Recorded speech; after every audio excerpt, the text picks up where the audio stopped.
Assalamualaikum, nama saya Nurul Nadia binti Nasruddin, nombor matrik B0818110183. Saya akan meneruskan pembintangan ini dengan pengenalan pandemik COVID-19. Pandemik COVID-19 berpunca daripada coronavirus sindrom pernafasan akut teruk 2 ialah sejenis virus berjangkit yang telah menyebabkan jangkitan pernafasan dan telah menular dari manusia kepada manusia. Virus ini telah dikesan pertama kali di Wuhan, Hubei, China. Latar belakang.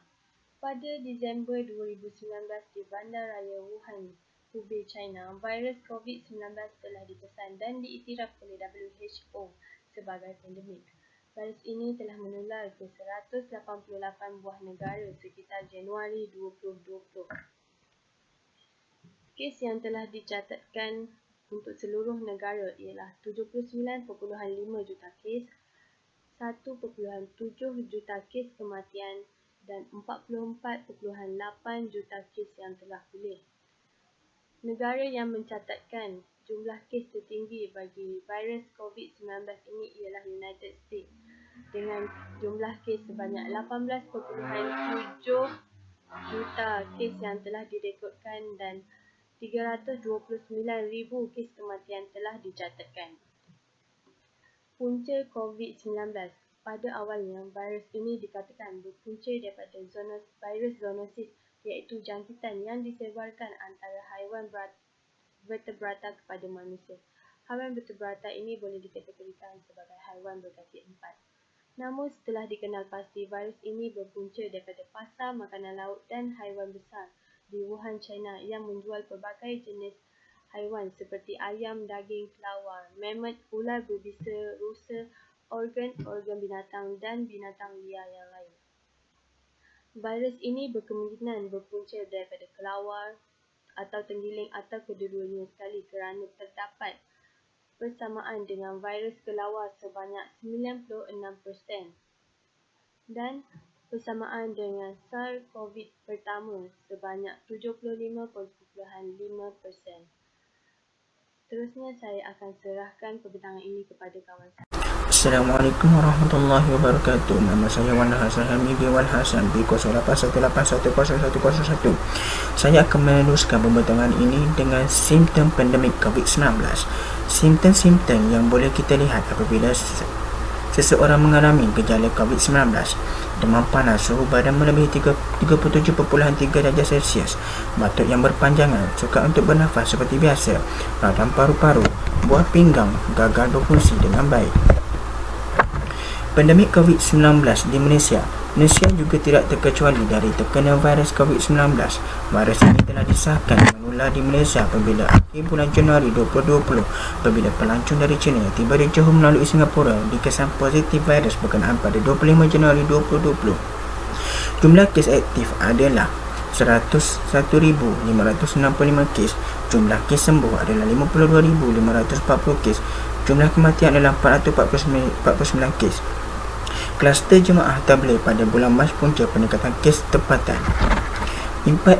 Impak pandemik COVID-19, pembelajaran secara dalam talian, ekonomi menurun, perubahan gaya sosial, kebudayaan dan keagamaan, terputus sumber pendapatan. Virus COVID-19 menyebabkan sistem pendidikan negara berubah kepada sistem pembelajaran secara maya. Terputus sumber pendapatan seperti hilang pekerjaan atau diberhentikan kerja atau tiada gaji atau putus pendapatan disebabkan oleh majikan tidak mahu menanggung rugi atau permit terpaksa ditutup. Ekonomi menurun. Ekonomi Malaysia mengucup 17.1% pada suku kedua 2020 berikutan peningkatan kawalan pergerakan PKP oleh kerajaan menyebabkan banyak sektor awam dan swasta tidak beroperasi. Perubahan gaya sosial, rakyat mengalami tekanan emosi disebabkan kemerosotan ekonomi dan pergerakan yang terbatas. Kebudayaan dan keagamaan. Banyak acara kebudayaan dan keagamaan serta perayaan yang terpaksa dibatalkan oleh dan ditangguh sepanjang COVID-19 ini. Saya akan serahkan pembintangan ini kepada kawan saya. Selamat petang sir. So hari ini saya akan membentangkan tentang penilaian penyelesaian kes COVID-19 di negara kita. Langkah-langkah untuk menyelesaikan kes COVID-19 adalah setiap individu harus membuat saringan kesihatan secara percuma di pusat kesihatan. Dengan berbuat demikian, perkara ini secara langsung akan membantu kerajaan untuk mengawal penyebaran wabak COVID-19. Seterusnya, langkah kedua yang boleh diambil untuk mencegah wabak ini adalah dengan mengkuarantinkan diri. Langkah ini adalah sangat material serta efektif dalam mencegah wabak ini sekiranya seorang individu tersebut baru sahaja pulang dari mana-mana negara luar, terutamanya China, Korea Selatan, Itali, Jepun dan Iran. Individu tersebut berkemungkinan besar mampu terkena wabak COVID-19 yang boleh disebarkan di negara kita. So, individu tersebut melakukan kuarantin diri selama 14 hari berturut-turut. Langkah ketiga adalah individu tersebut juga perlu rujuk ke klinik atau hospital. Sekiranya mereka mempunyai sebarang gejala seperti batuk, demam, selesema, sakit tekak dan kesukaran untuk bernafas, mereka perlu rujuk ke klinik atau hospital yang terdekat. Keempat adalah setiap individu yang perlu memakai topeng muka. Memakai topeng muka yang betul, terutamanya setiap kali seseorang itu keluar dari rumah atau ketika kunjungi tempat tumpuan orang ramai. Penularan wabak ini dapat dicegah dengan lebih baik. Dengan memakai pelitup muka ini, kita dapat mencegah diri kita daripada menghadapi penyakit. Kelima adalah menjaga jarak 1 meter antara satu individu dengan individu yang lain. Penjagaan jarak 1 meter ini merupakan antara yang langkah yang efektif dalam mencegah penularan wabak COVID-19 ini, kerana jarak 1 meter ini dapat mengurangkan keberangkalian sentuhan antara orang yang membawa suatu jangkitan. Last kali kekal berada di dalam rumah atau stay at home.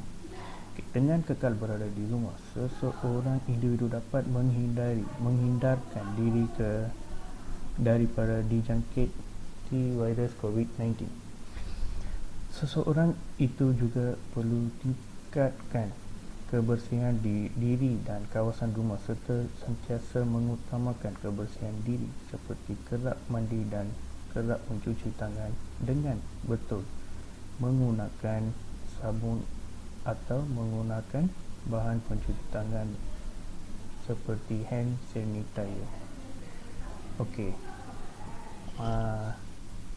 Secara kesimpulan, kesemua langkah yang telah dibincangkan itu hanya akan memberi satu impak positif yang kukuh dan konstruktif sekiranya kesemua langkah tersebut diamalkan secara serentak dan dalam mencegah penularan wabak COVID-19 ini. Terima kasih, Sir.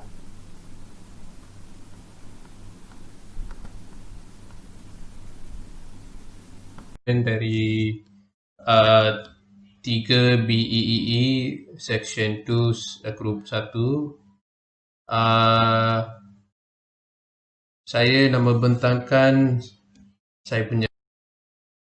So next adalah strategi perundingan ataupun negotiation strategi lah. So untuk lose-lose saya bagi jaga diri dari wabak COVID-19. So walaupun kita attack, kita ada suspect COVID-19, kita kena trust ourselves. Macam tu kita kena jaga diri sendiri dah. So dalam peperangan ini hanya kita boleh memenangi perpaduan semua pihak. Tak kira latar belakang ke apa, darjah profession ke, kita patut mematuhi SOP dan telah ditetapkan. So to lose to win, rakyat perlu ikut undang-undang. Kalau kita nak pergi bagaimanapun kita dalam situasi wabak COVID ini, antara kita paling terjejas adalah ekonomi. Bukan saja ekonomi juga, tapi kita kena jaga kita sendiri, stay home and kita jaga kita. So darurat kena dibuat oleh kerajaan itu adalah kuasa yang jelas. So kita tidak akan melepaskan itu saja. Macam tu kita perlu patut kita follow undang-undang semua. So win to lose, kerajaan perlu bagi segala fasiliti untuk rakyat. Pada awal 2020 kerajaan dia memang bagi turut-turut bagi pandemik dengan ada pelbagai fasiliti untuk masyarakat ataupun rakyat negara kita, macam ada segi medical, ada segi pemasaran, ada segi kerja, ada segi kewangan, semua. So next tu win-win. Yang tu kita tengok macam international problem. So Malaysia memang dia terbaik untuk menangani COVID-19 daripada compare with negara lain. Malaysia dia memang stable dia dengan COVID-19 dengan ekonomi ataupun menjaga kesihatan rakyat. So itu saja daripada saya. Terima kasih. Okay, Assalamualaikum warahmatullahi wabarakatuh. Nama saya Amir Rafizi bin Syahri, nombor matrik B0818100004. Tapi saya sambung pembincangan ini COVID-19. Mengapa kita memerlukan langkah pencegahan yang berkesan? Hal ini kerana menurut laporan daripada WHO, virus COVID-19 telah bermutasi dengan pesat. Dilaporkan virus WHO telah mengeluarkan amaran di beberapa buah negara seperti Britain dan Afrika Selatan kerana strain virus baru yang telah bermutasi telah dilaporkan ada di negara mereka. Hal ini menyebabkan, menurut kajian, strain virus ini mendatangkan 70% kadar kebolehjangkitan yang lebih tinggi. Seterusnya, jangka hayat virus COVID-19. Jangka hayat virus ini berbeza pada suhu. Pada suhu 20 darjah Celsius, iaitu suhu optimum, jangka hayat virus ini mencapai 28 hari pada permukaan licin seperti smartphone, kaca dan besi. Pada 30 darjah Celsius, ia mencapai 7 hari. Dan pada 40 darjah Celsius, jangka hayat virus ini selama 24 jam.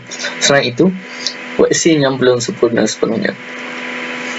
Menurut laporan yang telah dihebohkan oleh dunia dan berita dunia, vaksin yang telah dihasilkan oleh syarikat-syarikat walaupun telah teruji keberkesanannya, walaupun belum 100% berkesan, telah mendatangkan kesan sampingan.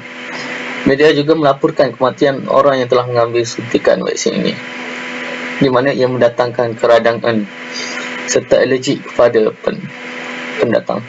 Selain itu, vaksin yang belum sempurna juga ini belum dicuba kepada strain varian baru. Akhir sekali, mencegah lebih baik daripada mengubati. Oleh kerana itu, mencegah daripada virus COVID-19 adalah lebih baik daripada mengubati, kerana keberkesanan vaksin yang belum disahkan secara sepenuhnya dalam mengubati. Sekian, terima kasih. Saya serahkan pembentangan ini kepada rakan saya. Assalamualaikum warahmatullahi wabarakatuh. Nama saya Nasuha Binti Zulfaqar dari kelas 3 BEEE Seksyen 2/1, nombor matrik B081810 340. Seperti yang diketahui, perundingan merupakan satu proses komunikasi interaktif yang boleh berlaku bila-bila masa, sama ada kita mahu sesuatu daripada orang lain atau orang lain mahukan sesuatu daripada kita. Oleh itu, terdapat beberapa ilmu penting dipelajari menerusi penelitian terhadap isu berkaitan tugasan ini. Pertama sekali, ilmu komunikasi dalam organisasi merupakan teras dalam segala Aktiviti organisasi baik dalam konteks intra maupun inter dalam sesebuah organisasi. Komunikasi yang baik seharusnya bermula daripada seseorang pemimpin dan pengurus. Pemimpin maupun ketua organisasi perlu menunjukkan sifat yang kepimpinan komunikasi yang baik agar budaya organisasi cemerlang mampu terbentuk serta dapat diberikan contoh kepada organisasi yang lain. Selain itu, ilmu berkaitan wabak nobel coronavirus COVID-19 juga perlu untuk mengatasi isu ini. Hal ini adalah kerana kita dapat mengetahui segala keburukan serta infeksi yang akan berlaku kepada diri kita, keluarga dan masyarakat. Seterusnya, ilmu untuk kebajikan serta berjimat-jimat agar berguna pada kegunaan akan datang sehinggalah keadaan ekonomi stabil sama ada di Malaysia maupun negara lain. Itu sahaja pada saya. Sekian, terima kasih.